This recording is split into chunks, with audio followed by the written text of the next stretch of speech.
السلام عليكم ورحمة الله وبركاته. سعيدة بلقياكم من جديد. أخواتي مرحبا بكم في قناة زينب الموير. اليوم إن شاء الله غادي نحضروا واحد الوزازي يمكن لكم أخواتي تقدموا كذلك في المناسبات ديالكم. كيجي رائع ولدي المكونات اللي هي جد بسيطة. غادي نحتاجوا ليها 4 حبات ديال البيض، 2 كيسان ديال العنبة ديال السكر سنيدة، يعادل واحد 250 غرام ديال السكر سنيدة. غادي نحتاجوا 3 أكياس من خميرة الحلويات من فئة 8 غرام. غادي نحتاجوا كيس من السكر فاني، 2 كيسان ديال العنبه ديال الزيت، واحد 300 ملل ديال الزيت تقريبا. غادي نحتاجو هنايا ربعه ديال الزبده، 250 غرام ديال الزبده، انا استعملت هنا فقط المارغرين ديال التوراق. غادي نحتاجو حامضه، غادي نحتاجو القشره ديالها والعصير ديالها، قبصه ديال الملحه، ربعه ديال الكوك، وعندنا تقريبا 1 كيلو ديال الطحين. انا هنا عابره 950 غرام، غادي نحتاجو ما بين 950 حتى الكيلو ديال الطحين. نتوما اخواتي كيف ما كتلاحظوا انا بغيت هاد الحلوه لواحد المناسبه. نتوما الا بغيتو ديروا فقط نصف المقادير فكديروا نصف المقادير. ندوزو على بركه الله طريقه التحضير. هنا كنديروا الزبده، كنضيفوا على السكر، كنضيفوا كيس من السكر فاني. غادي نخدموا هاد المكونات بسم الله. ديما الزبده تكون بحراره الغرفه باش تساعدكم على العمليه. هنا من بعد ما خدمنا الزبده مع السكر كنضيفوا الزيت، الا قلنا 2 كيسان ديال العنبه. بالنسبه للبيض كنبقاو ندخلو بحبه بحبه، يعني كندخلو بيضه وتنخدموها مع الزبده والسكر والزيت، عاد كنعاودو نضيفو البيضه الاخرى.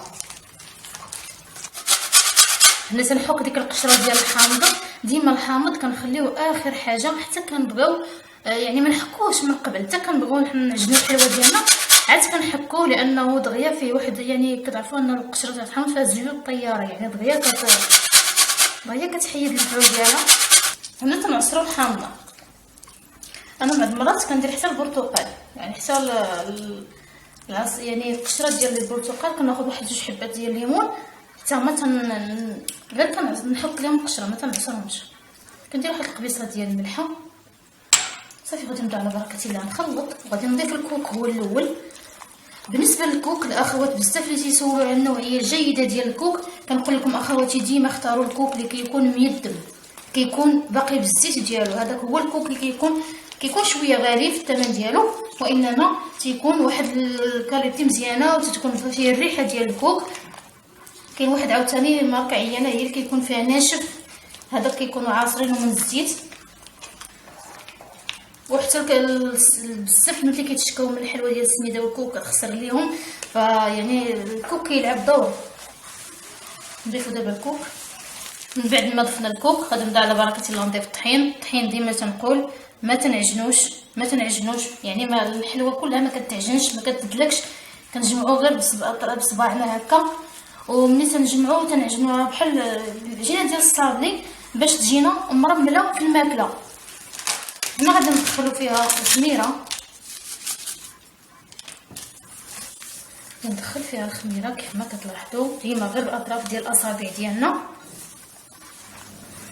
هنا من بعد ما جمعنا العجينه ديالنا، ديما تنقول العجينه كتعجن باطراف الاصابع وكتبقى شويه مرخوفه باش تجينا مرمله في الماكله.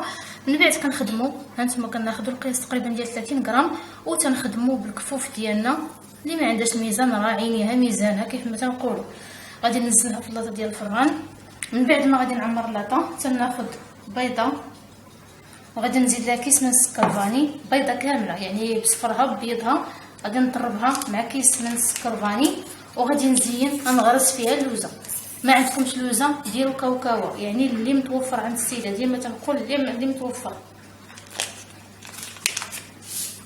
غادي نطربهم مزيان. هو في الاخر حتى نبغي ندخلها الفران غادي ندهنها ونغرس فيها ديك اللوزه. هنا كنبقى ندهن. ملي غادي نبدا ندهن ما نحاولش يعني تكون لها يعني نغرقها بالبيض باش ما تحرقش ليا في الطياب. حاولوا غير الوجه ديالها فقط. صافي هنا تنغرسوا فيها اللوزه. بالنسبه للوزه ديما تناخذوا الراس تنديروه البيكي هو الاول، عاده كنبركوه هكا، يعني كنسبقوا ديما الراس هو الاول هكا، عاده كنديروه هكا باش تصبر. صافي غادي نكمل انا نفس الطريقه بالنسبه للحلوه اللي عندي. وبالنسبه للفران فتندخلوها في واحد الفران اللي كيكون مسخن من قبل. ملي كتبدا السيده تشكل في الحلوه ديالها كتشعل الفران كيكون مسخن على 180 درجه. كندخلوها كطيب على 160. كنأكد 160 درجه، يعني عافيه متوسطه، ما تكونش مهيله وما تكونش عاليه، عافيه تكون متوسطه. اللي عندها الفران ديال الغاز وبالنسبه للفران ديال الضوء على 160 درجه كندخلوها كنشعلوا عليها. كطيب طياب الغريبه، يعني ديما كتكون من الفوق ومن التحت. لكن كما كتلاحظوا معايا اخواتي الحلوه ديالنا بطبيعه الحال من بعد ما طيبناها غادي نعاود نذكر بالنسبه للفران قلنا كيكون سخون، ضروري ما يكون سخون من قبل.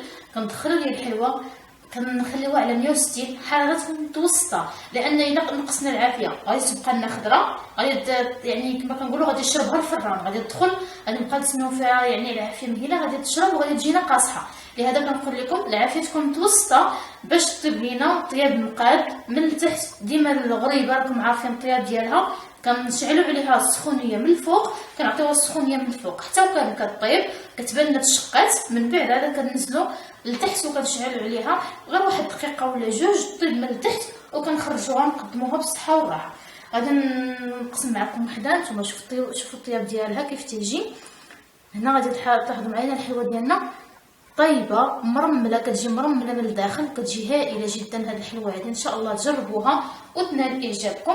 بالنسبه هي خرجت لي هنا 100 حبه، يعني خرجوا لي 4 كلاطات هذوك اللي شفتوا معايا خرجوا لي 4 ونص، يعني غنعطيكم تقريبا 100 حبه في هذا القياس هذا. كنتمنى ان شاء الله ان الحلوه تعجبكم. الى عجبتكم ديروا لايك الفيديو، اشتركوا في القناه باش يوصلكم الجديد. لكم مني اجمل تحيه لحلقه مقبله بحول الله.